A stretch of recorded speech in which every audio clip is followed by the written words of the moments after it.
Punjab school education board ਦੇ 12ਵੀਂ class ਦੇ ਵਿਦਿਆਰਥੀਆਂ ਦਾ ਵਾਤਾਵਰਣ ਸਿੱਖਿਆ ਦੇ ਅੱਜ ਦੇ ਦੂਸਰੇ ਲੈਕਚਰ ਦੇ ਲਈ ਮੇਰੇ ਚੈਨਲ ਬਾਇਓ ਹੈਲਥ ਅਕੈਡਮੀ ਦੇ ਵਿੱਚ ਬਹੁਤ-ਬਹੁਤ ਸਵਾਗਤ ਹੈ। ਪਿਆਰੇ ਬੱਚੋ, ਅਸੀਂ ਅਧਿਆਇ ਚੌਥਾ ਜਿਹੜਾ ਵਾਤਾਵਰਣੀ ਪ੍ਰਬੰਧਨ ਭਾਗ 1 ਜਿਹਦਾ ਨਾਮ ਹੈ, ਇਹ ਆਪਾਂ ਸ਼ੁਰੂ ਕੀਤਾ ਸੀਗਾ। ਲੈਕਚਰ 1 ਜਿਹੜਾ ਆਪਣਾ ਹੋ ਚੁੱਕਿਆ ਹੈ, ਸੋ ਥੋੜੀ ਜੀ ਦੇਰੀ ਹੋ ਗਈ ਹੈ ਲੈਕਚਰ 2 ਬਣਾਉਣ ਦੇ ਲਈ, ਉਹਦੇ ਲਈ ਮੈਨੂੰ ਮਾਫ ਕਰਨਾ। ਪਰ ਸੋ ਅੱਜ ਆਪਾਂ ਲੈਕਚਰ 2 ਜਿਹੜਾ ਇਸ ਚੈਪਟਰ ਦਾ ਕਰਾਂਗੇ। ਤੇ ਲੈਕਚਰ 1 ਦੇ ਵਿੱਚ ਆਪਾਂ ਜੋ ਕੀਤਾ ਉਹਨੂੰ ਥੋੜਾ ਜਿਹਾ ਰਿਵਿਊ ਕਰਦੇ ਹਾਂ। ਆਪਾਂ ਕੀ ਕੀਤਾ ਸੀਗਾ, ਤਾਂ ਸਭ ਤੋਂ ਪਹਿਲਾਂ ਤਾਂ ਦੇਖੋ ਅਸੀਂ ਇਹ ਦੇਖਿਆ ਕਿ ਵਾਤਾਵਰਣ ਪ੍ਰਬੰਧਨ ਕਹਿੰਦੇ ਕਿਹਨੂੰ ਹੈ, ਇਹਦੀ ਜਾਣ ਪਛਾਣ ਜਿਹੜੀ ਆ ਆਪਾਂ ਕੀਤੀ ਕਿ ਕਿਹਨੂੰ ਕਹਿੰਦੇ ਵਾਤਾਵਰਣ ਪ੍ਰਬੰਧਨ। ਠੀਕ ਹੈ, ਇਹ ਆਪਾਂ ਜਾਣਿਆ। ਫਿਰ ਉਸ ਤੋਂ ਬਾਅਦ ਆਪਾਂ ਭਾਰਤ ਦੇ ਵਿੱਚ ਆਪਣੇ ਪੁਰਾਣੇ ਗ੍ਰੰਥਾਂ ਦੇ ਬਾਰੇ ਗੱਲ ਕੀਤੀ ਕਿ ਵਾਤਾਵਰਣ ਦੀ ਜਿਹੜੀ ਸੁਰੱਖਿਆ ਹੈ ਉਹਦੇ ਲਈ ਸਾਡੇ ਜਿਹੜੇ ਗ੍ਰੰਥ ਆ ਉਹਨਾਂ ਦੇ ਵਿੱਚ ਕੀ ਕਿਹਾ ਹੋਇਆ ਸੀਗਾ। ਫਿਰ ਅਸੀਂ ਉਸ ਤੋਂ ਬਾਅਦ ਵਿਕਾਸ ਦੀ ਗੱਲ ਕੀਤੀ, ਵਿਕਾਸ ਦੇ ਬਾਰੇ ਪੜ੍ਹਿਆ, ਜਿਹਦੇ ਵਿੱਚ ਆਪਾਂ GDP ਦੇ ਬਾਰੇ ਵੀ ਥੋੜਾ ਜਿਹਾ ਰੈਫਰੈਂਸ ਆਇਆ ਸੀਗਾ। ਸੋ ਇਹ ਵੀ ਆਪਾਂ ਗ੍ਰੋਸ ਨੈਸ਼ਨਲ ਪ੍ਰੋਡਕਟ ਤੇ ਗ੍ਰੋਸ ਡੋਮੈਸਟਿਕ ਪ੍ਰੋਡਕਟ GDP ਤੇ GNP ਇਹਨਾਂ ਦੇ ਬਾਰੇ ਥੋੜਾ ਜਿਹਾ ਪੜ੍ਹਿਆ ਸੀਗਾ। ਉਸ ਤੋਂ ਬਾਅਦ ਫਿਰ ਜਿਹੜੇ ਵਿਕਾਸ ਦੇ ਆਪਾਂ ਇਹ ਪੜ੍ਹੇ ਕਿ ਮਨ ਚਾਹੇ ਸਮਾਜਿਕ ਮੰਤਵਾਂ ਦਾ ਜਿਹੜਾ ਵਾਹਕ ਹੈ, ਠੀਕ ਹੈ, ਤਾਂ ਉਹ ਕੀ ਹਨ। ਠੀਕ ਹੈ, ਸੋ ਵਿਕਾਸ ਦੇ ਜਿਹੜੇ ਵਾਹਕ ਹੈ ਉਹ ਕਿਹੜੇ ਹਨ। ਫਿਰ ਉਸ ਤੋਂ ਬਾਅਦ ਵਾਤਾਵਰਣ ਅਤੇ ਵਿਕਾਸ ਦੇ ਵਿੱਚ ਸੰਬੰਧ ਆਪਾਂ ਪੜ੍ਹਿਆ। ਵਾਤਾਵਰਣੀ ਪ੍ਰਬੰਧਨ ਦੀ ਲੋੜ ਕਿਉਂ ਮਹਿਸੂਸ ਹੁੰਦੀ ਹੈ ਕਿ ਅਸੀਂ ਵਿਕਾਸ ਕਰ ਰਹੇ ਹਾਂ ਔਰ ਸਾਨੂੰ ਫਿਰ ਵਾਤਾਵਰਣੀ ਪ੍ਰਬੰਧਨ ਜਿਹੜਾ ਹੈ ਉਹ ਲੋੜ ਉਹਦੀ ਇਸ ਲਈ ਮਹਿਸੂਸ ਹੁੰਦੀ ਹੈ ਕਿ ਸਾਡਾ ਜਿਹੜਾ ਵਾਤਾਵਰਣ ਹੈ ਉਹ ਖਰਾਬ ਹੋ ਰਿਹਾ ਤੇ ਉਹਨੂੰ ਸਸਟੇਨ ਕਰਨਾ ਹੈ ਤੇ ਇਸ ਲਈ ਪ੍ਰਬੰਧਨ ਹੋਣਾ ਚਾਹੀਦਾ। ਇਸ ਦੇ ਵਿੱਚ ਅਸੀਂ ਡੈਮ ਦੀ ਇੱਕ ਉਦਾਹਰਣ ਜਿਹੜੀ ਹੈ ਉਹ ਪੜ੍ਹੀ। ਉਸ ਤੋਂ ਬਾਅਦ ਫਿਰ ਅਸੀਂ ਕੈਰਿੰਗ ਕੈਪੈਸਿਟੀ ਜਿਹੜੀ ਹੈ ਉਹ ਅਰਥ ਦੀ, ਆਪਣੀ ਧਰਤੀ ਦੀ, ਨੈਚੁਰਲ ਰਿਸੋਰਸਿਸ ਦੀ, ਉਹਦੇ ਬਾਰੇ ਅਸੀਂ ਥੋੜਾ ਜਿਹਾ ਪੜ੍ਹਿਆ ਸੀਗਾ। ਤਾਂ ਇਹ ਅਸੀਂ ਪਹਿਲੇ ਲੈਕਚਰ ਦੇ ਵਿੱਚ ਪੜ੍ਹਿਆ। ਸੋ ਮੈਨੂੰ ਉਮੀਦ ਹੈ ਕਿ ਤੁਸੀਂ ਇਹਨੂੰ ਜ਼ਰੂਰ ਆਪਣੀ ਬੁੱਕ ਦੇ ਵਿੱਚੋਂ, NCERT ਦੀ ਇਹ ਬੁੱਕ ਹੈ ਜਿਹਦੇ ਵਿੱਚੋਂ ਅਸੀਂ ਪੜ੍ਹ ਰਹੇ ਹਾਂ ਪੰਜਾਬੀ ਮੀਡੀਅਮ ਦੀ, ਤਾਂ ਇਹਨੂੰ ਜ਼ਰੂਰ ਪੜ੍ਹਿਆ ਹੋਣਾ। ਤਾਂ ਹੁਣ ਅਸੀਂ ਅਗਲਾ ਜਿਹੜਾ ਸਾਡਾ ਲੈਕਚਰ ਹੈ, ਸੈਕੰਡ ਲੈਕਚਰ ਹੈ, ਉਹਦੇ ਵਿੱਚ ਅਸੀਂ ਵਾਤਾਵਰਣੀ ਪ੍ਰਬੰਧਨ ਦੇ ਪਹਿਲੂਆਂ ਤੋਂ ਸ਼ੁਰੂ ਕਰਾਂਗੇ ਆਪਾਂ, ਐਸਪੈਕਟਸ ਆਫ ਇਨਵਾਇਰਮੈਂਟਲ ਮੈਨੇਜਮੈਂਟ। ਠੀਕ ਹੈ, ਇਹ ਸਾਡਾ ਹੁਣ ਅੱਜ ਦਾ ਜਿਹੜਾ ਲੈਕਚਰ ਹੈ। ਤਾਂ ਇਹ ਜਿਹੜਾ ਵਾਤਾਵਰਣੀ ਪ੍ਰਬੰਧਨ ਦੇ ਜਿਹੜੇ ਪਹਿਲੂ ਹੈ, ਐਸਪੈਕਟਸ ਹੈ, ਠੀਕ ਹੈ, ਸੋ ਉਹ ਕੀ ਹੈ ਕਿ ਦੇਖੋ ਵਾਤਾਵਰਣੀ ਪ੍ਰਬੰਧਨ ਜਿਹੜਾ ਨਾ ਉਹ ਕੇਵਲ ਇਹ ਆਪਾਂ ਨਹੀਂ ਕਿ ਵਾਤਾਵਰਣ ਨੂੰ ਸੰਭਾਲਣ ਦੇ ਲਈ ਹੀ ਸਿਰਫ ਕਰਨਾ ਕਿ ਵਾਤਾਵਰਣ ਸੰਭਲ ਜਾਏ, ਬਸ ਉਹ ਨਹੀਂ, ਅਸੀਂ ਉਹਨੂੰ ਮਾਨਵਤਾ ਦੇ ਲਈ, ਮਨੁੱਖ ਦੇ ਲਈ, ਆਪਣੇ ਲਈ ਸੰਭਾਲਣਾ ਹੈ। ਠੀਕ ਹੈ, ਸਾਡੇ ਲਈ ਫਾਇਦਾ ਹੋਣਾ ਹੈ, ਕਿਉਂਕਿ ਜੇ ਵਾਤਾਵਰਣ ਜਿਹੜਾ ਉਹ ਅਨੁਕੂਲ ਨਾ ਰਿਹਾ ਸਾਡੇ, ਤਾਂ ਫਿਰ ਸਾਡੀ ਹੀ ਜਿਹੜੀ ਹੋਂਦ ਹੈ ਉਹ ਖਤਰੇ ਵਿੱਚ ਪੈ ਜਾਣੀ ਹੈ, ਬਲਕਿ ਪੈ ਗਈ ਹੈ ਖਤਰੇ ਵਿੱਚ। ਤੁਸੀਂ ਦੇਖ ਰਹੇ ਹੋ ਕਿ ਆਏ ਦਿਨ ਹੜ੍ਹ ਆ ਰਹੇ ਹੈ, ਠੀਕ ਹੈ, ਸੋਕਾ ਪੈ ਰਿਹਾ ਬਹੁਤ ਸਾਰੇ, ਜਿੱਥੇ ਇੱਕ ਪਾਸੇ ਹੜ੍ਹ ਚੱਲ ਰਿਹਾ ਇਸ ਟਾਈਮ ਵੀ ਸਾਡੇ ਅਗਸਤ ਮਹੀਨੇ ਦੇ ਵਿੱਚ, ਠੀਕ ਹੈ, ਤਾਂ ਉਸੇ ਟਾਈਮ ਤੁਸੀਂ ਦੇਖ ਰਹੇ ਹੋ ਕੋਈ ਥਾਵਾਂ ਦੇ ਉੱਤੇ ਸੋਕਾ ਵੀ ਪਿਆ ਹੋਇਆ। ਠੀਕ ਹੈ, ਇਹ ਕਿੰਨੀ ਅਨਇਕੁਅਲ ਕੰਡੀਸ਼ਨ ਹੈ। ਔਰ ਫਿਰ ਬਨਸਪਤੀ ਜਿਹੜੀ ਆ ਉਹ ਝੁਲਸ ਜਾਂਦੀ ਹੈ, ਸਾਡਾ ਜਿਹੜਾ ਵਾਤਾਵਰਣ ਟੈਂਪਰੇਚਰ ਹੈ ਉਹ ਜ਼ਿਆਦਾ ਵੱਧ ਗਿਆ, ਤੇ ਇਹ ਸਾਰੀਆਂ ਸਮੱਸਿਆਵਾਂ ਜਿਹੜੀਆਂ ਹੋ ਰਹੀਆਂ। ਤਾਂ ਇਸ ਲਈ ਅਸੀਂ ਆਪਣੇ ਲਈ ਵਾਤਾਵਰਣ ਦੀ ਸੰਭਾਲ ਜਿਹੜੀ ਆ ਉਹ ਕਰਨੀ ਹੈ, ਨਾ ਕਿ ਸਿਰਫ ਵਾਤਾਵਰਣ ਦੇ ਲਈ। ਫਿਰ ਉਸ ਤੋਂ ਬਾਅਦ ਕਿ ਇਹ ਜਿਹੜਾ ਵਾਤਾਵਰਣ ਦੀ ਜਿਹੜੀ ਕੰਜ਼ਰਵੇਸ਼ਨ ਹੈ, ਮਤਲਬ ਉਹਦੀ ਸੰਭਾਲ ਹੈ ਜਿਹੜੀ, ਉਹ ਆਪਾਂ ਉਹਦੇ ਦੋ ਪੱਖਾਂ ਤੋਂ ਕਰਨੀ ਹੈ, ਇੱਕ ਲਿਵਿੰਗ ਤੇ ਇੱਕ ਨਾਨ ਲਿਵਿੰਗ। ਸਮਝਦੇ ਮੇਰੇ ਖਿਆਲ ਹੈ, ਬਾਇਓਟਿਕ ਤੇ ਏ ਬਾਇਓਟਿਕ ਅਸੀਂ ਇਹਨਾਂ ਨੂੰ ਬੋਲਦੇ ਹਾਂ। ਬਾਇਓਟਿਕ ਦਾ ਮਤਲਬ ਹੁੰਦਾ ਹੈ ਕਿ ਲਿਵਿੰਗ, ਸਜੀਵ, ਤੇ ਏ ਬਾਇਓਟਿਕ ਦਾ ਮਤਲਬ ਹੁੰਦਾ ਨਿਰਜੀਵ। ਸਾਡੇ ਜਿਹੜੇ ਵਾਤਾਵਰਣ ਆ ਉਹਦੇ ਇਹੀ ਦੋ ਅੰਗ ਹੈ, ਠੀਕ ਹੈ, ਸਜੀਵ ਵੀ ਹੈ ਤੇ ਉਹਦੇ ਵਿੱਚ ਨਿਰਜੀਵ ਵੀ ਹੈ ਚੀਜ਼ਾਂ, ਔਰ ਇਹ ਇੱਕ ਦੂਜੇ ਦੇ ਨਾਲ ਤਾਲਮੇਲ ਬਣਾ ਕੇ ਚੱਲਦੀਆਂ। ਠੀਕ ਹੈ, ਸੋ ਜਿਹਦਾ ਹਵਾ, ਪਾਣੀ, ਜ਼ਮੀਨ, ਇਹ ਨਿਰਜੀਵ ਚੀਜ਼ਾਂ ਹੈ, ਤੇ ਜਿਹੜੇ ਸਜੀਵ ਹੈ ਉਹਨਾਂ ਦੇ ਵਿੱਚ ਵਿਸ਼ਾਣੂ, ਜੀਵਾਣੂ, ਠੀਕ ਹੈ, ਸੋ ਫਿਰ ਉਸ ਤੋਂ ਬਾਅਦ ਪੌਦੇ ਤੇ ਜਾਨਵਰ ਤੇ ਮਨੁੱਖ ਵੀ ਉਹਦੇ 'ਚ ਆ ਜਾਂਦਾ ਹੈ, ਤੇ ਇਹ ਸਾਰੇ ਜਿਹੜੇ ਆ ਉਹ ਸਜੀਵ ਹੈ। ਤਾਂ ਤੁਸੀਂ ਦੇਖਿਆ ਹੀ ਹੋਣਾ ਕਿ ਅਸੀਂ ਹਵਾ ਪਾਣੀ ਲੈਂਦੇ ਹਾਂ, ਜ਼ਮੀਨ ਤੋਂ ਅਸੀਂ ਖਣਿਜ ਲੈਂਦੇ ਹਾਂ, ਤੇ ਅਸੀਂ ਇਨ ਰਿਟਰਨ ਆਪਣੇ ਵਾਤਾਵਰਣ ਨੂੰ ਬਹੁਤ ਕੁਝ ਦਿੰਦੇ ਹਾਂ। ਕਾਰਬਨ ਡਾਈਆਕਸਾਈਡ ਆਪਾਂ ਸਾਹ 'ਚ ਛੱਡਦੇ ਹਾਂ, ਉਹ ਦਿੰਦੇ ਹਾਂ ਆਪਾਂ, ਠੀਕ ਹੈ, ਆਕਸੀਜਨ ਆਪਾਂ ਲੈ ਰਹੇ ਹਾਂ ਤੇ ਕਾਰਬਨ ਡਾਈਆਕਸਾਈਡ ਜਿਹੜੇ ਛੱਡ ਰਹੇ ਹਾਂ। ਆਪਾਂ ਯੂਰਿਨ ਪਾਸ ਕਰਦੇ ਹਾਂ ਤਾਂ ਉਹਦੇ ਵਿੱਚ ਬਹੁਤ ਸਾਰੇ ਖਣਿਜ ਜਿਹੜੇ ਉਹ ਅਸੀਂ ਵਾਪਿਸ ਕਰਦੇ ਹਾਂ, ਪਾਣੀ ਵਾਪਿਸ ਕਰਦੇ ਹਾਂ ਆਪਣੇ ਵਾਤਾਵਰਣ ਨੂੰ। ਸੋ ਅਸੀਂ ਜਿਹੜੀ ਫੀਸਿਸ ਮਤਲਬ ਪਾਸ ਆਊਟ ਕਰਦੇ ਹਾਂ, ਅਨਡਾਈਜੈਸਟਡ ਫੂਡ ਜਿਹੜਾ ਸਾਡਾ, ਤਾਂ ਉਹਦੇ ਵਿੱਚ ਬਹੁਤ ਸਾਰੇ ਮਿਨਰਲਸ ਜਿਹੜੇ ਆ ਉਹ ਬਾਹਰ ਜਾਂਦੇ ਆ। ਤਾਂ ਅਸੀਂ ਇਹ ਲੈਣ ਦੇਣ ਆਪਣੀ ਇਨਵਾਇਰਮੈਂਟ ਦੇ ਨਾਲ ਕਰਦੇ ਰਹਿੰਦੇ ਹਾਂ। ਇਸ ਲਈ ਵਾਤਾਵਰਣ ਦੀ ਸੰਭਾਲ ਤਾਂ ਬਹੁਤ ਜ਼ਰੂਰੀ ਹੈ ਸਾਡੇ ਆਪਣੇ ਦੇ ਲਈ। ਤੇ ਇੱਕ ਨੈਟਵਰਕ ਹੈ ਲਿਵਿੰਗ ਤੇ ਨੌਨ ਲਿਵਿੰਗ ਦਾ ਆਪਸ ਵਿੱਚ ਉਹਨੂੰ ਨੈਟਵਰਕ ਨੂੰ ਸੰਜੋ ਕੇ ਰੱਖਣਾ ਬਹੁਤ ਜ਼ਰੂਰੀ ਹੈ। ਠੀਕ ਹੈ ਜੀ। ਤਾਂ ਹੁਣ ਜਿਹੜਾ ਸਾਡਾ ਵਾਤਾਵਰਨ ਦੇ ਨਾਲ ਜਿਹੜਾ ਸੰਬੰਧ ਹੈ ਉਹ ਸੋਸ਼ਲ ਵੀ ਹੈ, ਕਲਚਰਲ ਵੀ ਹੈ ਤੇ ਇਕਨੋਮਿਕਲ ਵੀ ਹੈ। ਇਹ ਥੋੜ੍ਹੀਆਂ ਜਿਹੀਆਂ ਚੀਜ਼ਾਂ ਜਿਹੜੀਆਂ ਮੈਂ ਤੁਹਾਨੂੰ ਇਹ ਬੁੱਕ ਦੇ ਵਿੱਚ ਇੱਥੇ ਨਹੀਂ ਵੀ ਦਿੱਤੀਆਂ ਹੋਈਆਂ, ਤਾਂ ਉਹਨਾਂ ਦੇ ਬਾਰੇ ਮੈਂ ਤੁਹਾਨੂੰ ਥੋੜ੍ਹਾ ਜਿਹਾ ਦੱਸ ਰਹੀ ਹਾਂ।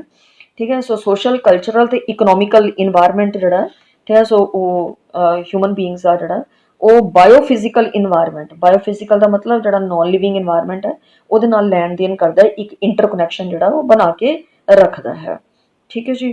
ਤਾਂ ਹੁਣ ਦੇਖੋ ਕਿ ਜਦੋਂ ਕਹਿੰਦਾ ਅਸੀਂ ਵਾਤਾਵਰਨ ਦੀਆਂ ਸਮੱਸਿਆਵਾਂ ਦੀ ਗੱਲ ਕਰਦੇ ਹਾਂ, ਅਗਰ ਵਾਤਾਵਰਨ ਦੀ ਕੋਈ ਸਮੱਸਿਆ ਹੈ ਤਾਂ ਉਹਦੀ ਗੱਲ ਕਰਦੇ ਹਾਂ, ਤਾਂ ਆਮ ਤੌਰ ਤੇ ਅਸੀਂ ਕੁਦਰਤੀ ਵਾਤਾਵਰਨ ਦੇ ਨਾਲ ਸੰਬੰਧਿਤ ਸਮੱਸਿਆਵਾਂ ਦੀ ਹੀ ਗੱਲ ਕਰ ਰਹੇ ਹੁੰਦੇ ਹਾਂ, ਕਿ ਜੋ ਕੁਦਰਤੀ ਵਾਤਾਵਰਨ ਹੈ, ਕਿ ਜੋ ਕੁਦਰਤ ਨੇ ਆਪਣੇ ਆਪ ਵਾਤਾਵਰਨ ਮੇਨਟੇਨ ਕੀਤਾ ਹੋਇਆ, ਤਾਂ ਸ਼ਾਇਦ ਅਸੀਂ ਉਹਦੇ ਬਾਰੇ ਗੱਲ ਕਰਦੇ ਹੁੰਦੇ ਹਾਂ। ਜਿਸ ਤੋਂ ਭਾਵ ਇਹ ਹੈ ਕਿ ਸਾਡੇ ਆਲੇ ਦੁਆਲੇ ਦੇ ਉਹ ਭਾਗ ਜੋ ਮਨੁੱਖ ਦੁਆਰਾ ਨਿਰਮਿਤ ਨਹੀਂ ਹਨ, ਕਿ ਜੋ ਅਸੀਂ ਨਹੀਂ ਬਣਾਏ, ਮਤਲਬ ਆਪਣੇ ਆਪ ਕੁਦਰਤ ਵੱਲੋਂ ਬਣੇ ਹੋਏ ਆ। ਕੋਈ ਪਹਾੜ ਹੈ, ਕੋਈ ਘਾਟੀਆਂ ਹੈ, ਕੋਈ ਜਿਹੜੀਆਂ ਦਰਿਆ ਹੈ, ਕੁਝ ਵੀ ਹੈ ਜੋ ਕੁਦਰਤ ਨੇ ਬਣਾਏ ਹੈ। ਤਾਂ ਜਦੋਂ ਅਸੀਂ ਕਿਸੇ ਵੀ ਇਨਵਾਇਰਮੈਂਟਲ ਪ੍ਰੋਬਲਮ ਦੇ ਬਾਰੇ ਗੱਲ ਕਰਦੇ ਹਾਂ, ਵਾਤਾਵਰਨ ਸਮੱਸਿਆ ਦੇ ਬਾਰੇ, ਤਾਂ ਸਾਨੂੰ ਲੱਗਦਾ ਕਿ ਅਸੀਂ ਜਿਹੜੀਆਂ ਨੈਚੁਰਲ ਚੀਜ਼ਾਂ ਉਹਨਾਂ ਦੇ ਬਾਰੇ ਗੱਲ ਕਰ ਰਹੇ ਹਾਂ। ਠੀਕ ਹੈ। ਜਿੱਥੇ ਹਿਊਮਨ ਬੀਇੰਗਸ ਨੇ ਕੁਝ ਵੀ ਨਹੀਂ ਕੀਤਾ, ਪਰ ਇੱਦਾਂ ਨਹੀਂ ਹੈ। ਠੀਕ ਹੈ। ਸੋ ਇੱਦਾਂ ਨਹੀਂ ਹੈ। ਸੋ ਇਹ ਜਿਹੜਾ ਵਾਤਾਵਰਨ ਦੀਆਂ ਸੀਮਾਵਾਂ ਹੈ ਉਹ ਕੋਈ ਨਿਰਧਾਰਿਤ ਨਹੀਂ ਹੈ। ਠੀਕ ਹੈ। ਤੇ ਉਹਨਾਂ ਨੂੰ ਨਿਰਧਾਰਿਤ ਕਰਨਾ ਮੁਸ਼ਕਿਲ ਵੀ ਹੈ। ਹੁਣ ਜਿੱਦਾਂ ਅਸੀਂ ਮੰਨ ਲਓ ਕਿ ਆਪਾਂ ਇੱਕ ਪਹਾੜ ਦੇਖੀਏ, ਪਹਾੜ ਦੇ ਉੱਤੇ ਪਾਈਨ ਟਰੀ, ਜਿਹੜੇ ਚੀਲ ਦੇ ਪੇੜ ਹੁੰਦੇ ਆ, ਉਹ ਲੱਗੇ ਹੋਏ ਆ। ਮੰਨ ਲਓ 5000 ਫੀਟ ਦੀ ਉਚਾਈ ਦੇ ਉੱਤੇ ਲੱਗੇ ਹੋਏ ਆ। ਤਾਂ ਕੋਈ ਵੀ ਬੰਦਾ ਸੋਚ ਸਕਦਾ ਕਿ ਵੀ ਇਹ ਸ਼ਾਇਦ ਜਿਹੜੇ ਪੇੜ ਆ ਉਹ ਆਪਣੇ ਆਪ ਹੀ ਉੱਗੇ ਹੋਏ ਆ। ਠੀਕ ਹੈ। ਆਪਣੇ ਆਪ ਹੀ ਲੱਗੇ ਹੋਏ ਆ। ਇੱਦਾਂ ਨਹੀਂ ਹੈ। ਠੀਕ ਹੈ। ਉੱਥੇ ਜਿਹੜੇ ਬੀਜ ਹੈ, ਠੀਕ ਹੈ, ਸੋ ਉਹ ਕਿਤੇ ਨਾ ਕਿਤੇ ਮਨੁੱਖ ਨੇ ਹੀ ਉੱਥੇ ਉਹ ਲਗਾਏ ਆ, ਉਹਨਾਂ ਰੁੱਖਾਂ ਨੂੰ ਲਗਾਇਆ ਹੈ, ਉਹਨਾਂ ਦਾ ਰੋਪਣ ਕੀਤਾ ਹੈ। ਪਰ ਫਿਰ ਇਹ ਹੈ ਕਿ ਉਹ ਇੱਕ ਵਾਰੀ ਲਗਾ ਦਿੱਤੇ, ਉਹਦਾ ਚੱਕਰ ਜ਼ਰੂਰ ਬਣ ਜਾਂਦਾ ਹੈ ਕਿ ਫਿਰ ਜਿਹੜੇ ਉਹਦੇ ਬੀਜ ਬਣਨਗੇ ਦੁਬਾਰਾ, ਜਿਹੜੇ ਉਹ ਥੱਲੇ ਗਿਰਨਗੇ, ਉਹ ਫਿਰ ਬਾਰਿਸ਼ ਆਏਗੀ ਔਰ ਉਹ ਆਪਣੇ ਆਪ ਜਿਹੜੇ ਉੱਗ ਜਾਣਗੇ। ਉਹ ਇੱਕ ਚੱਕਰ ਬਣ ਜਾਂਦਾ। ਪਰ ਪਹਿਲਾਂ ਪਹਿਲ ਤਾਂ ਜ਼ਰੂਰ ਮਨੁੱਖ ਨੇ ਹੀ ਲਗਾਏ ਹੋਣੇ ਉਹ। ਠੀਕ ਹੈ। ਤੇ ਇਸ ਲਈ ਅਸੀਂ ਇਹ ਕਹੀਏ ਕਿ ਵੀ ਜੋ ਚੀਜ਼ ਦਿਖਾਈ ਦਿੰਦੀ ਉਹ ਸਿਰਫ ਵਾਤਾਵਰਨ ਨੇ ਖੁਦ ਹੀ ਬਣਾਈ ਹੈ, ਨਹੀਂ ਹੈ, ਮਨੁੱਖ ਦਾ ਉਹਦੇ ਵਿੱਚ ਰੋਲ ਹੈਗਾ। ਪਰ ਹੁਣ ਜਿੱਥੇ ਮਨੁੱਖ ਨੇ ਕੁਝ ਪੋਜ਼ਿਟਿਵ ਚੀਜ਼ਾਂ ਕੀਤੀਆਂ, ਉੱਥੇ ਨੈਗੇਟਿਵ ਵੀ ਕੀਤੀਆਂ। ਠੀਕ ਹੈ। ਹੁਣ ਵਿਕਾਸ ਜਿਹੜਾ ਅਸੀਂ ਕਰ ਰਹੇ ਹਾਂ, ਤਾਂ ਮਨੁੱਖ ਜਿਹੜਾ ਅਸੀਂ ਜਿੱਦਾਂ ਪਹਿਲਾਂ ਪੜ੍ਹਿਆ ਸੀਗਾ ਕਿ ਉਹ ਇੰਨਾ ਲਾਲਚੀ ਹੋ ਗਿਆ ਹੈ ਕਿ ਉਹ ਅੰਧਾਧੁੰਦ ਪੇੜਾਂ ਦੀ ਕਟਾਈ ਕਰ ਰਿਹਾ। ਉਹਨੇ ਪੇੜ ਲਗਾ ਨਹੀਂ ਰਿਹਾ ਜਿੰਨੇ ਉਹ ਕੱਟ ਰਿਹਾ। ਔਰ ਆਪਣੇ ਚਾਹੇ ਉਹਨੇ ਘਰ ਬਣਾਉਣੇ ਹੈ, ਚਾਹੇ ਉਹ ਲੱਕੜੀ ਤੋਂ ਪੇਪਰ ਬਣਾਉਣਾ ਉਹਨੇ, ਚਾਹੇ ਕੁਝ ਵੀ ਹੋਰ ਉਹਦੇ ਕੰਮ ਕਰਨੇ ਆ, ਤਾਂ ਉਹਨਾਂ ਦੇ ਲਈ ਅੰਧਾਧੁੰਦ ਅਸੀਂ ਕਟਾਈ ਕਰੀਏ। ਜਾਂ ਡੀਫੋਰੈਸਟੇਸ਼ਨ ਜਿਹੜੀ ਉਹ ਹੋ ਰਹੀ ਹੈ, ਅਰਬਨਾਈਜੇਸ਼ਨ ਦੇ ਨਾਮ ਦੇ ਉੱਤੇ ਅਸੀਂ ਸ਼ਹਿਰਾਂ ਦੀ ਵਸਾਉਣ ਦੇ ਲਈ ਅਸੀਂ ਪੇੜਾਂ ਨੂੰ ਕੱਟਦੇ ਜਾ ਰਹੇ ਹਾਂ, ਜੰਗਲਾਂ ਨੂੰ ਸਾਫ਼ ਕਰਦੇ ਜਾ ਰਹੇ ਹਾਂ। ਇੰਡਸਟਰੀਲਾਈਜੇਸ਼ਨ ਦੇ ਨਾਮ ਦੇ ਉੱਤੇ ਅਸੀਂ ਇਹੀ ਸੇਮ ਜਿਹੜੀ ਹੈ ਜੰਗਲਾਂ ਨੂੰ ਕੱਟ ਰਹੇ ਹਾਂ। ਤੇ ਇਹ ਸਾਰੀਆਂ ਚੀਜ਼ਾਂ ਜਿਹੜੀਆਂ ਉਹ ਮਨੁੱਖ ਨੇ ਕੀਤੀਆਂ ਹੈ, ਤੇ ਇਸ ਲਈ ਫਿਰ ਜ਼ਰੂਰਤ ਪੈਦਾ ਹੁੰਦੀ ਹੈ ਕਿ ਪ੍ਰਬੰਧਨ ਜਿਹੜਾ ਉਹ ਕੀਤਾ ਜਾਏ। ਠੀਕ ਹੈ। ਸੋ ਪ੍ਰਬੰਧਨ ਕਰਨਾ ਬਹੁਤ ਜ਼ਰੂਰੀ ਹੈ। ਤਾਂ ਹੁਣ ਇਹਦੇ ਅਸੀਂ ਇਸ ਦੇ ਵਿੱਚ ਪਹਿਲੂ ਪੜ੍ਹਨੇ ਆ। ਠੀਕ ਹੈ। ਵਾਤਾਵਰਨ ਪ੍ਰਬੰਧਨ ਜਿਹੜਾ ਉਹਦੇ ਪਹਿਲੂ ਜਿਹੜੇ ਆ ਕੀ ਹੈ। ਸਭ ਤੋਂ ਪਹਿਲਾ ਜਿਹੜਾ ਪਹਿਲੂ ਹੈ ਉਹ ਹੈ ਐਥੀਕਲ ਐਸਪੈਕਟ। ਇੰਗਲਿਸ਼ ਦੇ ਵਿੱਚ ਅਸੀਂ ਇਹਨੂੰ ਐਥੀਕਲ ਬੋਲਦੇ ਹਾਂ, ਸੁਹਜ ਪੱਖੋਂ ਪਹਿਲੂ। ਠੀਕ ਹੈ। ਇਹ ਬੋਲਿਆ ਜਾਂਦਾ ਇਹਨੂੰ ਸੁਹਜ। ਐਥੀਕਲ ਨੂੰ ਪੰਜਾਬੀ ਦੇ ਵਿੱਚ ਸੁਹਜ ਕਿਹਾ ਜਾਂਦਾ। ਦੇਖੋ ਜਿਹੜਾ ਐਥੀਕਲ ਹੈ ਨਾ, ਤੇ ਸੋ ਉਹ ਕੀ ਹੁੰਦਾ ਕਿ ਜਿੱਦਾਂ ਅਸੀਂ ਕਹਿੰਦੇ ਹਾਂ ਕਿ ਵੀ ਕੋਈ ਬੰਦਾ ਜਿਹੜਾ ਕੋਈ ਵੀ ਗਲਤ ਕੰਮ ਕਰਦਾ, ਤਾਂ ਅਸੀਂ ਉਹਨੂੰ ਦੇਖਦੇ ਕਿ ਤੇਰੇ ਐਥਿਕਸ ਕਿੱਦਾਂ ਦੇ ਹੈ, ਤੈਨੂੰ ਸੰਸਕਾਰ ਕਿਵੇਂ ਦੇ ਮਿਲੇ ਹੈ। ਠੀਕ ਹੈ। ਤੂੰ ਇਹ ਗਲਤ ਕੰਮ ਕਿਉਂ ਕਰ ਰਹੇ ਆ, ਮਤਲਬ ਇਹ ਐਥਿਕਸ ਵਰਡ। ਠੀਕ ਹੈ। ਸੋ ਇੱਥੇ ਆ ਜਾਂਦਾ ਕਿ ਵੀ ਜੋ ਅਸੀਂ ਜਿਹੜਾ ਕੰਮ ਹੈ ਅਗਰ ਅੱਛਾ ਕਰ ਰਹੇ ਹਾਂ ਤਾਂ ਸਾਡੇ ਐਥਿਕਸ ਜਿਹੜੇ ਅਸੀਂ ਕਹਿੰਦੇ ਹਾਂ ਕਿ ਵੀ ਅੱਛੇ ਹੈ, ਔਰ ਅਗਰ ਬੁਰਾ ਕੰਮ ਕਰ ਰਹੇ ਤਾਂ ਅਸੀਂ ਕਹਿੰਦੇ ਹਾਂ ਐਥਿਕਸ ਜਿਹੜੇ ਅੱਛੇ ਨਹੀਂ ਹੈ। ਠੀਕ ਹੈ। ਸੋ ਐਥੀਕਲ ਜਿਹੜਾ ਹੈ ਇਹਦਾ ਮਤਲਬ ਜੇ ਅਸੀਂ ਵਾਤਾਵਰਨ ਦੇ ਨਾਲ ਜੋੜ ਕੇ ਦੇਖੀਏ, ਤਾਂ ਸਾਡਾ ਜਿਹੜਾ ਵਾਤਾਵਰਨ ਦੇ ਨਾਲ ਰਿਲੇਸ਼ਨਸ਼ਿਪ ਹੈ ਉਹ ਅਗਰ ਅੱਛਾ ਹੈ, ਕੋਆਰਡੀਅਲ ਰਿਲੇਸ਼ਨਸ਼ਿਪ ਹੈ, ਸਸਟੇਨੇਬਲ ਰਿਲੇਸ਼ਨਸ਼ਿਪ ਹੈ, ਕਿ ਅਸੀਂ ਜਿੰਨਾ ਲੈ ਰਹੇ ਹਾਂ ਉਹਨਾਂ ਉਹਨੂੰ ਵਾਤਾਵਰਨ ਨੂੰ ਇਨ ਰਿਟਰਨ ਦੇ ਵੀ ਰਹੇ ਹਾਂ, ਜਾਂ ਉਹਦੀ ਅਸੀਂ ਸੰਭਾਲ ਕਰ ਰਹੇ ਹਾਂ। ਜੋ ਵੀ ਸਾਡੇ ਨੈਚੁਰਲ ਰਿਸੋਰਸਿਸ ਹੈ ਉਹਨਾਂ ਨੂੰ ਅਸੀਂ ਵਰਤ ਰਹੇ ਹਾਂ, ਤਾਂ ਅਸੀਂ ਉਹਨਾਂ ਦੀ ਸੰਭਾਲ ਵੀ ਕਰ ਰਹੇ ਹਾਂ। ਠੀਕ ਹੈ। ਸੋ ਹਵਾ ਪਾਣੀ ਜੋ ਵੀ ਹੈ ਉਹਨਾਂ ਨੂੰ ਅਸੀਂ ਪ੍ਰਦੂਸ਼ਣ ਤੋਂ ਰੋਕ ਰਹੇ ਹਾਂ, ਉਹਨਾਂ ਨੂੰ ਐਸ ਸੱਚ ਮੇਨਟੇਨ ਕਰਕੇ ਰੱਖ ਰਹੇ ਹਾਂ। ਅਸੀਂ ਬੜਾ ਜੁਡੀਸ਼ੀਅਲੀ ਯੂਜ਼ ਕਰ ਰਹੇ ਹਾਂ, ਉਹਨਾਂ ਦਾ ਮਤਲਬ ਤਰੀਕੇ ਦੇ ਨਾਲ ਯੂਜ਼ ਹੋ ਰਿਹਾ।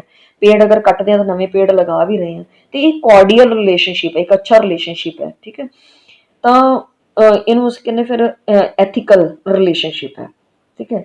ਔਰ ਅਗਰ ਨਹੀਂ ਅਸੀਂ ਇੱਦਾਂ ਕਰਦੇ ਤਾਂ ਫਿਰ ਉਹ ਨੋਨ ਐਥੀਕਲ ਰਿਲੇਸ਼ਨਸ਼ਿਪ ਬਣ ਜਾਂਦਾ। ਤਾਂ ਹੁਣ ਜਿਹੜਾ ਇਹ ਦੋ ਵਰਡਸ ਹੈ ਇੱਕ ਹੈ ਐਥਿਕਸ ਤੇ ਇੱਕ ਹੈ ਇਨਵਾਇਰਮੈਂਟ। ਠੀਕ ਹੈ, ਐਥਿਕ ਸੁਹਜ ਤੇ ਇੱਕ ਸਾਡਾ ਵਾਤਾਵਰਨ। ਠੀਕ ਹੈ, ਸੋ ਇਹ ਦੋ ਜਿਹੜੇ ਸ਼ਬਦ ਹੈ ਨਾ, ਇਹਨਾਂ ਤੋਂ ਇਹ ਮਿਲ ਕੇ ਜਿਹੜਾ ਬਣਦਾ। ਜਿਹੜੇ ਐਥਿਕਸ ਹੈ ਸਾਡੇ, ਠੀਕ ਹੈ, ਉਹ ਕੀ ਕਹਿੰਦੇ ਆ? ਐਥਿਕ ਸਾਨੂੰ ਵਾਤਾਵਰਨ ਦੇ ਕੰਸਰਨ 'ਚ ਕੀ ਕਹਿੰਦੇ ਆ ਕਿ ਵੀ ਅਸੀਂ ਕਿਵੇਂ ਜੀਣਾ ਹੈ ਆਪਣਾ ਜੀਵਨ। ਠੀਕ ਹੈ, ਔਰ ਸਾਨੂੰ ਕੀ ਕਰਨਾ ਚਾਹੀਦਾ, ਇੱਦਾਂ ਦਾ ਕੀ ਕਰਨਾ ਚਾਹੀਦਾ ਕਿ ਸਾਡਾ ਵਾਤਾਵਰਨ ਜਿਹੜਾ ਉਹ ਖਰਾਬ ਨਾ ਹੋਵੇ। ਤਾਂ ਅਸੀਂ ਇੱਦਾਂ ਕਿਵੇਂ ਜੀਏ ਕਿ ਸਾਡਾ ਵਾਤਾਵਰਨ ਜਿਹੜਾ ਉਹ ਅੱਗੇ ਵਧੇ ਫੁੱਲੇ ਬਲਕਿ ਖਰਾਬ ਨਾ ਹੋਵੇ। ਫਿਰ ਦੂਸਰਾ ਪੁਆਇੰਟ, ਸੋ ਤੁਸੀਂ ਜਿਹੜਾ ਲੈ ਸਕਦੇ ਹੋ ਕਿ ਸਾਡਾ ਬਿਹੇਵੀਅਰ ਜਿਹੜਾ ਕਿਹੜਾ ਗਲਤ ਹੈ ਤੇ ਕਿਹੜਾ ਠੀਕ ਹੈ, ਜਿਹੜਾ ਵਾਤਾਵਰਨ ਦੇ ਪੱਖੋਂ ਗਲਤ ਹੈ ਤੇ ਵਾਤਾਵਰਨ ਦੇ ਪੱਖੋਂ ਕਿਹੜਾ ਬਿਹੇਵੀਅਰ ਸਾਡਾ ਜਿਹੜਾ ਉਹ ਗਲਤ ਹੈ, ਉਹਨੂੰ ਆਪਾਂ ਨੂੰ ਚਿੰਨ੍ਹਿਤ ਕਰਨਾ ਪਏਗਾ। ਠੀਕ ਹੈ, ਤਾਂ ਕਿ ਅਸੀਂ ਆਪਣੇ ਵਾਤਾਵਰਨ ਨੂੰ ਅਗਰ ਅਣਜਾਣੇ 'ਚ ਵੀ ਕੋਈ ਨੁਕਸਾਨ ਪਹੁੰਚਾ ਰਹੇ ਹਾਂ ਤਾਂ ਸਾਨੂੰ ਬੈਠ ਕੇ ਇਹਨੂੰ ਜਜਮੈਂਟ ਕਰਨੀ ਪਏਗੀ। ਤੇ ਇਹ ਵੀ ਇੱਕ ਐਥਿਕਸ ਹੈ ਸਾਡਾ। ਠੀਕ ਹੈ, ਕਿ ਅਸੀਂ ਸੋਚੀਏ, ਅਸੀਂ ਉਹ ਕਹਿੰਦੇ ਨਾ ਪੌਜ਼ ਐਂਡ ਪੌਂਡਰ, ਮਤਲਬ ਰੁਕੋ ਤੇ ਸੋਚੋ ਕਿ ਕੋਈ ਟਾਈਮ ਤਾਂ ਆਏਗਾ ਨਾ, ਆਉਂਦਾ ਕਿ ਸਾਡੀ ਜ਼ਿੰਦਗੀ 'ਚ ਕਿ ਅਸੀਂ ਸੋਚੀਏ ਕਿ ਵੀ ਮੈਂ ਇਹ ਕੀ ਕਰ ਰਿਹਾ, ਮੈਂ ਕੀ ਗਲਤੀ ਕਰੀ ਜਾ ਰਿਹਾ ਕਿ ਮੇਰੇ ਵਾਤਾਵਰਨ ਨੂੰ ਨੁਕਸਾਨ ਪਹੁੰਚਾ ਰਿਹਾ। ਕਈ ਵਾਰੀ ਅਸੀਂ ਅਣਜਾਣੇ 'ਚ ਆਪਣੇ ਵਾਤਾਵਰਨ ਨੂੰ ਨੁਕਸਾਨ ਪਹੁੰਚਾ ਰਹੇ ਹੁੰਦੇ ਹਾਂ। ਕਿਵੇਂ? ਮੈਂ ਤੁਹਾਨੂੰ ਇੱਕ ਉਦਾਹਰਨ ਦੱਸਦੀ ਹਾਂ। ਜਿੱਦਾਂ ਹੁਣ ਮੰਨ ਲਓ ਕਿ ਕੋਈ ਅਮੀਰ ਵਿਅਕਤੀ ਹੈ। ਠੀਕ ਹੈ, ਮੰਨ ਲਓ ਚਲੋ ਕੋਈ ਵੀ ਮਿਡਲ ਕਲਾਸ ਵੀ ਬੰਦਾ ਜਿਹੜਾ, ਤਾਂ ਉਹਦੇ ਦੋ ਬੱਚੇ ਹੈ। ਠੀਕ ਹੈ, ਔਰ ਮੰਮੀ ਡੈਡੀ ਵੀ ਮੰਨ ਲਓ ਨੌਕਰੀ ਕਰਦੇ ਆ। ਤਾਂ ਹੁਣ ਕੀ ਹੈ, ਪਹਿਲਾਂ ਕੀ ਹੁੰਦਾ ਸੀਗਾ ਕਿ ਇੱਕ ਅਗਰ ਸਕੂਟਰ ਹੈ ਜਾਂ ਇੱਕ ਕਾਰ ਹੈ ਉਹਦੇ ਨਾਲ ਗੁਜ਼ਾਰਾ ਹੋ ਜਾਂਦਾ ਸੀਗਾ, ਔਰ ਸਾਰੇ ਲੋਕ ਜਿਹੜੇ ਮਿਲ ਕੇ ਜਿਹੜਾ ਆਪਣਾ ਇਸ ਤਰ੍ਹਾਂ ਦਾ ਅਰੇਂਜਮੈਂਟ ਕਰਦੇ ਸੀ ਕਿ ਕੋਈ ਕਾਰ 'ਚ ਜਾ ਰਿਹਾ ਤੇ ਕੋਈ ਬੱਸ 'ਚ ਜਾ ਰਿਹਾ, ਮਤਲਬ ਆਪਣੇ ਆਪਣੇ ਪਹੁੰਚ ਜਾਂਦੇ ਆ। ਪਰ ਹੁਣ ਕੀ, ਅਗਰ ਚਾਰ ਘਰ ਦੇ ਮੈਂਬਰ ਆ ਤਾਂ ਚਾਰਾਂ ਨੂੰ ਅਲੱਗ-ਅਲੱਗ ਗੱਡੀਆਂ ਚਾਹੀਦੀਆਂ। ਠੀਕ ਹੈ, ਤਾਂ ਉਹਦੇ ਨਾਲ ਕੀ ਹੋਏਗਾ ਕਿ ਸਾਡੇ ਵਾਤਾਵਰਨ 'ਚ ਓਨਾ ਹੀ ਪ੍ਰਦੂਸ਼ਣ ਜਾਏਗਾ। ਜਿੱਥੇ ਇੱਕ ਗੱਡੀ ਹੋਣੀ ਚਾਹੀਦੀ ਸੀਗੀ ਉੱਥੇ ਚਾਰ ਗੱਡੀਆਂ ਘਰ ਦੇ ਵਿੱਚ ਖੜੀਆਂ, ਔਰ ਉਹ ਚਾਰੋਂ ਹੀ ਚੱਲ ਰਹੀਆਂ, ਹਰ ਬੰਦਾ ਜਿਹੜਾ ਇਕੱਲਾ ਵਿਅਕਤੀ ਜਾ ਰਿਹਾ, ਤਾਂ ਫਿਰ ਨੈਚੁਰਲੀ ਸਾਡੇ ਵਾਤਾਵਰਨ ਦੇ ਵਿੱਚ ਓਨੀਆਂ ਹੀ ਜਿਹੜੀਆਂ ਹਾਰਮਫੁਲ ਗੈਸਿਸ ਹੈ ਉਹ ਐਡ ਹੋ ਰਹੀਆਂ, ਪੋਲਿਊਸ਼ਨ ਹੋ ਰਿਹਾ। ਤਾਂ ਇਹ ਹੈ ਕਿ ਅਸੀਂ ਕਈ ਵਾਰੀ ਅਣਜਾਣੇ ਦੇ 'ਚ ਫਿਰ then it is a time to pause and ponder ਕਿ ਵੀ ਸੋਚੋ, ਰੁਕੋ ਤੇ ਸੋਚੋ ਕਿ ਵੀ ਮੈਂ ਕੀ ਕਰ ਰਿਹਾ, ਵਾਤਾਵਰਨ ਨੂੰ ਨੁਕਸਾਨ ਪਹੁੰਚਾ ਰਿਹਾ। ਤਾਂ ਇਹ ਹੈ ਕਿ ਸਾਡਾ ਬਿਹੇਵੀਅਰ ਕੀ ਰੋਂਗ ਹੈ ਤੇ ਕੀ ਰਾਈਟ ਹੈ। ਉਸ ਤੋਂ ਬਾਅਦ ਤੀਸਰਾ ਤੁਹਾਡਾ ਆਉਂਦਾ ਪੁਆਇੰਟ ਕਿ ਤੁਹਾਡੀਆਂ ਮੋਰਲ ਓਬਲੀਗੇਸ਼ਨਸ ਕੀ ਹੈ, ਆਪਣੇ ਜਿਹੜਾ ਤੁਹਾਡੀਆਂ ਨੈਤਿਕ ਜ਼ਿੰਮੇਦਾਰੀਆਂ ਆਪਣੇ ਵਾਤਾਵਰਨ ਦੇ ਪ੍ਰਤੀ, ਤੁਹਾਡੀਆਂ ਨੈਤਿਕ ਜ਼ਿੰਮੇਦਾਰੀਆਂ ਜਿਹੜੀਆਂ ਉਹ ਕੀ ਹੈ। ਠੀਕ ਹੈ, ਸੋ ਨੈਤਿਕ ਜ਼ਿੰਮੇਦਾਰੀਆਂ ਤੇ ਇਹ ਰਿਹਾ ਨੈਤਿਕ ਜ਼ਿੰਮੇਦਾਰੀਆਂ ਜਿਹੜੀਆਂ ਉਹ ਕੀ ਹੈ। ਠੀਕ ਹੈ, ਸੋ ਸਾਨੂੰ ਜਿਹੜੀਆਂ ਇਹ ਦੱਸਦੀਆਂ ਕਿ ਅਸੀਂ ਕੀ ਕਰਨਾ ਹੈ। ਠੀਕ ਹੈ, ਇਹ ਹੋ ਗਿਆ ਤੁਹਾਡਾ ਸੈਕੰਡ ਪੁਆਇੰਟ, ਵਤੀਰਾ ਕਿਵੇਂ ਦਾ, ਇਹਨਾਂ ਨੂੰ ਪੁਆਇੰਟਸ 'ਚ ਕਨਵਰਟ ਕਰ ਲੈਣਾ। ਠੀਕ ਹੈ, ਤੇ ਇਹ ਆ ਗਿਆ ਕਿਵੇਂ ਰਹਿਣਾ ਚਾਹੀਦਾ ਹੈ ਤੇ ਕੀ ਕਰਨਾ ਚਾਹੀਦਾ, ਪਹਿਲਾ ਪੁਆਇੰਟ। ਠੀਕ ਹੈ, ਕਿਸ ਪ੍ਰਕਾਰ ਦਾ ਵਤੀਰਾ ਸਹੀ ਹੈ ਜਾਂ ਰੋਂਗ ਹੈ। ਔਰ ਤੀਸਰਾ ਪੁਆਇੰਟ ਜਿਹੜਾ ਕਿ ਸਾਡੀਆਂ ਨੈਤਿਕ ਜ਼ਿੰਮੇਦਾਰੀਆਂ ਜਿਹੜੀਆਂ ਉਹ ਕੀ ਹੋਣੀਆਂ ਚਾਹੀਦੀਆਂ। ਇਹ ਸੀਗੇ ਤੇ ਤੁਹਾਡੇ 3 ਪੁਆਇੰਟ, ਰਾਈਟ। ਹੁਣ ਉਸ ਤੋਂ ਬਾਅਦ ਵਾਤਾਵਰਨ ਤਾਂ ਤੁਸੀਂ ਸਮਝਦੇ ਹੋ, ਤਾਂ ਐਥਿਕਸ ਤੇ ਵਾਤਾਵਰਨ, ਤਾਂ ਇਹ ਤੁਹਾਡਾ ਦੋ ਚੀਜ਼ਾਂ ਨੂੰ ਇਕੱਠੇ ਮਿਲਾ ਕੇ ਹੀ ਅਸੀਂ ਐਥੀਕਲ ਐਸਪੈਕਟ ਬਣਾਇਆ ਹੈ।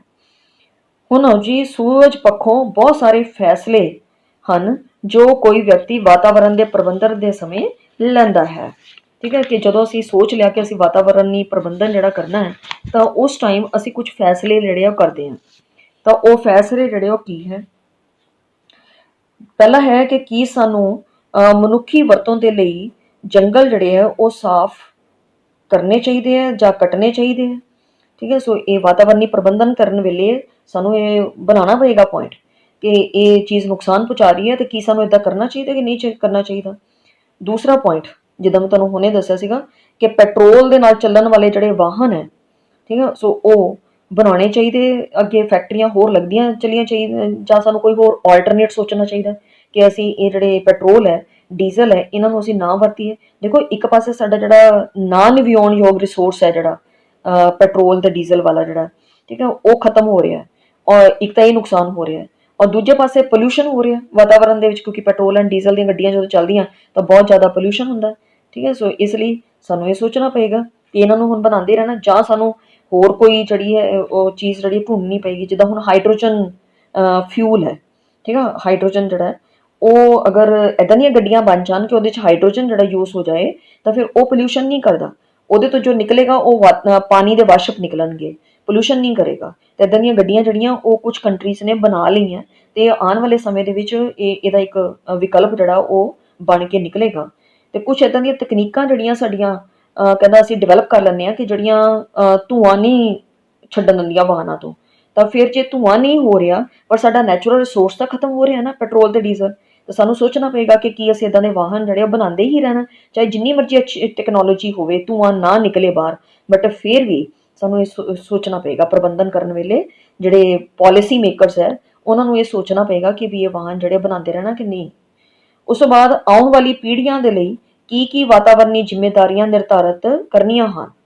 ਠੀਕ ਹੈ, ਸਾਨੂੰ ਇੱਦਾਂ ਦੀਆਂ ਕੀ ਜ਼ਿੰਮੇਵਾਰੀਆਂ ਨਿਭਾਉਣੀਆਂ ਕਿ ਅਸੀਂ ਆਉਣ ਵਾਲੀਆਂ ਪੀੜ੍ਹੀਆਂ ਦੇ ਲਈ ਇਹ ਡੀਜ਼ਲ, ਪੈਟਰੋਲ, ਇਹ ਸਾਰੀਆਂ ਚੀਜ਼ਾਂ ਜਿਹੜੀਆਂ ਉਹ ਖਤਮ ਨਾ ਕਰ ਦਈਏ, ਛੱਡ ਨਾ ਦਈਏ, ਇੰਨਾ ਪ੍ਰਦੂਸ਼ਣ ਨਾ ਕਰ ਦਈਏ ਕਿ ਇੱਕ ਜੰਮਦੇ ਬੱਚੇ ਨੂੰ ਕੈਂਸਰ ਹੋ ਜਾਏ। ਠੀਕ ਹੈ, ਇੱਕ ਜੰਮਦੇ ਬੱਚੇ ਨੂੰ ਜਿਹੜੀ ਬੋਨ ਮੈਰੋ ਦੀ ਪ੍ਰੋਬਲਮਸ ਆ ਜਾਣ, ਬਲੱਡ ਕੈਂਸਰ ਹੋ ਜਾਏ, ਜਾਂ ਹੋਰ ਸਕਿਨ ਦੀਆਂ ਪ੍ਰੋਬਲਮਸ ਹੋ ਜਾਣ, ਜਾਂ ਉਹਦੀ ਇਮਿਊਨਿਟੀ ਇੰਨੀ ਘੱਟ ਹੋਵੇ। ਸੋ ਇਹ ਸਾਰੀਆਂ ਪ੍ਰੋਬਲਮਸ ਹੁਣ ਵੀ ਆਪਾਂ ਦੇਖ ਰਹੇ ਹਾਂ ਹਸਪੀਟਲ 'ਚ, ਜਦੋਂ ਅਸੀਂ ਜਾਂਦੇ ਹਾਂ ਤਾਂ ਸਾਨੂੰ ਤਾਂ ਇਹ ਦਿਖਾਈ ਦਿੰਦਾ ਕਿ ਕਿੰਨੇ ਸਾਰੇ ਬੱਚੇ ਛੋਟੇ ਛੋਟੇ ਬਿਮਾਰ ਹੈ।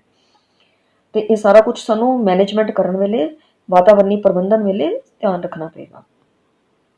ਤੇ ਇਹ ਸੀਗੇ ਸਾਡੇ ਸਰਚ ਪੱਖੋਂ ਜਿਹੜੇ ਫੈਸਲੇ ਅਸੀਂ ਕਰਨੇ ਆ। ਉਸ ਤੋਂ ਬਾਅਦ ਹੈ ਸੰਭਾਵਨਾਵਾਂ।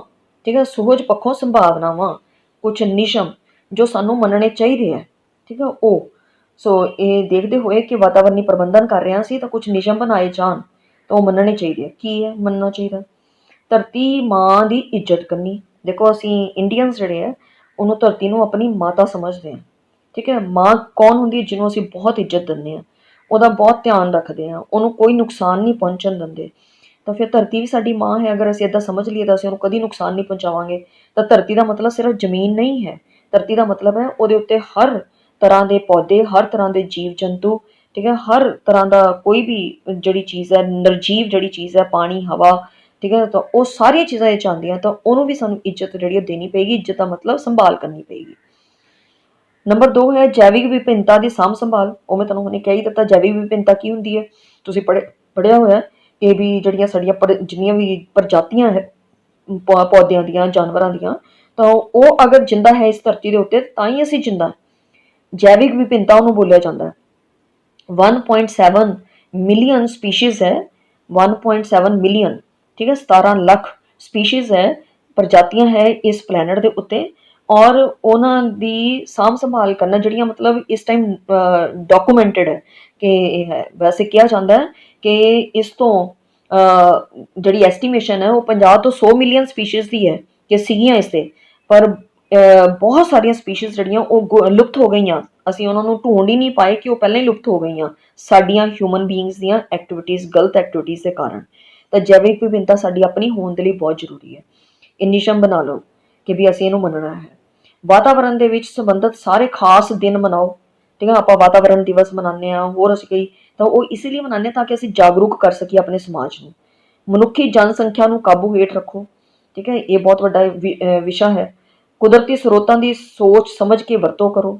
ਵਾਤਾਵਰਣ ਦੇ ਨਾਲ ਸੰਬੰਧਿਤ ਅਧਿਕਾਰਾਂ ਤੇ ਕਰਤੱਵਾਂ ਨੂੰ ਪਛਾਣੋ। ਸੋ ਇਹ ਸਾਰੇ ਸਾਡੇ ਨਿਯਮ ਹੈ ਜਿਨ੍ਹਾਂ ਨੂੰ ਸਾਨੂੰ ਸਭ ਨੂੰ ਮੰਨਣਾ ਪਏਗਾ, ਤਾਂ ਹੀ ਅਸੀਂ ਆਪਣੇ ਆਪ ਨੂੰ ਜਿੰਦਾ ਰੱਖ ਪਾਵਾਂਗੇ। ਇਹ ਸੀਗਾ ਬੱਚੋ ਤੁਹਾਡਾ ਐਥੀਕਲ ਐਸਪੈਕਟ। ਨਿਯਮ ਬਣਾਏ ਆਪਾਂ, ਐਥਿਕਸ ਬਣਾਏ, ਤਾਂ ਉਹਨਾਂ ਨੂੰ ਆਪਾਂ ਮੰਨਾਂਗੇ ਤਾਂ ਵਾਤਾਵਰਣ ਸਾਡਾ ਸੰਭਾਲਿਆ ਜਾਏਗਾ। ਤਾਂ ਇੱਥੇ ਹੀ ਆਪਾਂ ਇਸ ਲੈਕਚਰ ਨੂੰ ਖਤਮ ਕਰਦੇ ਹਾਂ। ਤੁਹਾਡਾ ਬਹੁਤ ਬਹੁਤ ਧੰਨਵਾਦ ਬੱਚੋ। ਔਰ ਮੈਨੂੰ ਉਮੀਦ ਹੈ ਕਿ ਤੁਸੀਂ ਇਹਨੂੰ ਬਹੁਤ ਅੱਛੀ ਤਰ੍ਹਾਂ ਸੁਣ ਕੇ ਇਹਦੇ ਕੁਐਸਚਨ ਆਨਸਰਸ ਜਿਹੜੇ ਆ ਪਿੱਛੇ ਕਰੋਗੇ। ਆਪਾਂ ਲਾਸਟ ਲੈਕਚਰ ਜਦੋਂ ਹੋਏਗਾ ਤਾਂ ਉਹਦੇ ਵਿੱਚ ਆਪਾਂ ਇਹਦੇ ਕੁਐਸਚਨ ਆਨਸਰਸ ਵੀ ਡਿਸਕਸ ਕਰਾਂਗੇ। Subscribe my channel and like and share the video.